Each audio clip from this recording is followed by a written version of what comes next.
Hi friends, నేను మీ శ్రీనివాస్ని. నిన్న జరిగిన మ్యాచ్ చూసుకుంటే మనకు డీసీ అలాగే చెన్నై సూపర్ కింగ్స్ ఇద్దరికి 10 పాయింట్లు కావాలి. 10 పాయింట్లు అనే మార్క్ అవుట్ కావాలనేది ఒక ఇద్దరికి తపన అయితే ఉండిందనమాట. ఇద్దరు కొంచెం డూఆర్ డైగానే దిగారనమాట. గెలిచి బ్యాటింగ్ అయితే తీసుకుంది. పిచ్చి చాలా స్లోగా ఉండడం వలన దూరి ఆడలేని పరిస్థితి అయితే వచ్చిందనమాట. 19 నిమిషంగా అలాగే మన కేఎల్ రాహుల్ కూడా కొద్ది వరకు లాగారు, కానీ తర్వాత వాళ్ళు అవుట్ అయిపోవడం జరిగింది. దాని తర్వాత ఇంకా మిగతా అన్ని మామూలు ఫోన్ నెంబర్ టైప్ అయితే వచ్చేసాయి. సమీర్ రిజ్వీ అలాగే స్టబ్స్ ఇద్దరు కలిసి కొద్దిగా స్కోర్ని అయితే తీసుకొని వచ్చారు. ఆ 155 రావడానికి వాళ్ళు కారణమే అనమాట. వాళ్ళిద్దరు కూడా కొంచెం అటు ఇటుగా అయిపోయింటే కనుక ఒక 130-140 కదా ఆల్అౌట్ అయిపోవాలన్నమాట.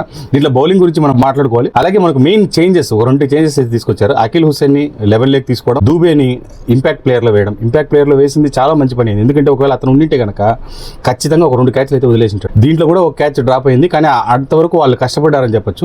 కానీ అతని పక్కన పెట్టడం చాలా మంచిదైంది. తర్వాత బౌలింగ్ అందరూ బాగా చేశారు. అన్సుల్ కాంబోజ్ కి మాత్రమే ఒకటి బ్యాక్ డ్రాప్ అనిపించింది. ఎందుకంటే పర్పుల్ క్యాప్ హోల్డర్ లెక్కలో అతను కొద్దిగా వెనక్కి తగ్గాడని చెప్పొచ్చు. ఈ మ్యాచ్ కనుక 2 వికెట్లు వచ్చింటే అతను పర్పుల్ క్యాప్ హోల్డర్ గా వెళ్ళిపోయింటాడు. అందులో ఈ మ్యాచ్ లో కొద్దిగా అతనికి బాగానే ఆడేశారని చెప్పొచ్చు అనమాట. నో ప్రాబ్లం, నెక్స్ట్ మ్యాచ్ లో చూసుకుందాం, దాని గురించి ఇబ్బంది లేదు. ఇంకా చూసుకుంటే బ్యాటింగ్ విషయానికి వస్తే నేను 2 మ్యాచ్ల్లో అతను గైక్వాడ్ అయితే బాగా ఆడేశాడు. ఈ మ్యాచ్ లో ఎవరు కొడతారా అని నేను అనుకునే టైంలో శాంసన్ నేనున్నానని చెప్పేసి వచ్చి దూరేశాడని చెప్పొచ్చు. శాంసన్ రావడమే చాలా ఓపిక్ గా అతను ఎప్పుడు కూడా అతన్ని ఇలా అంటూ ఉంటాడు అనమాట. అతనే కంట్రోల్ చేసుకుంటూ ఆడుతూ ఉంటాడు అనమాట.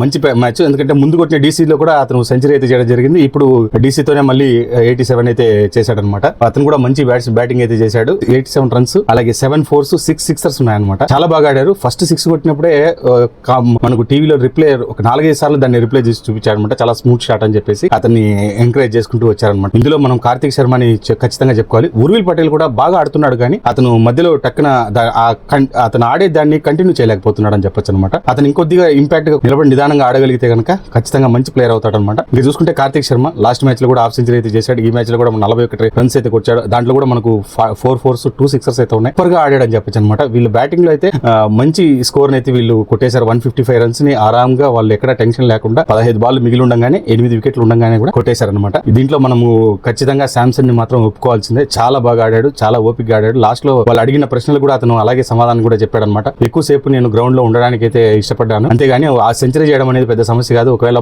ఒక 30 రన్లు ఎక్స్ట్రా ఉన్నా కూడా సెంచరీ చేసి ఉండొచ్చు, లేదంటే లాస్ట్ లో ఆ 13 రన్లు కొట్టడం పెద్ద ఇబ్బంది ఏం కాదు. కార్తిక్ శర్మతో చెప్పి ఒక్కొక్క సింగిల్ రన్స్ తీసుకొని కూడా నేను చేసి ఉండొచ్చు, కానీ అది కాదు మనకు కావాల్సింది. మెయిన్ మ్యాచ్ గెలవడమే, కాబట్టి సెంచరీలు ఎప్పుడైనా కొట్టుకోవచ్చు, కలిసి ఆడడమే మెయిన్ అని చెప్పి అతను చెప్పడం జరిగింది అనమాట. చాలా సూపర్ గా ఆడాడు, చాలా ఇంపాక్ట్ కూడా అతను క్రియేట్ చేశాడని చెప్పొచ్చు. ఇంతే ఫ్రెండ్స్, మీకేమనిపించిందో నా కామెంట్స్ రూపంలో తెలియజేయండి. వీడియో నచ్చితే లైక్ చేసి షేర్ చేసి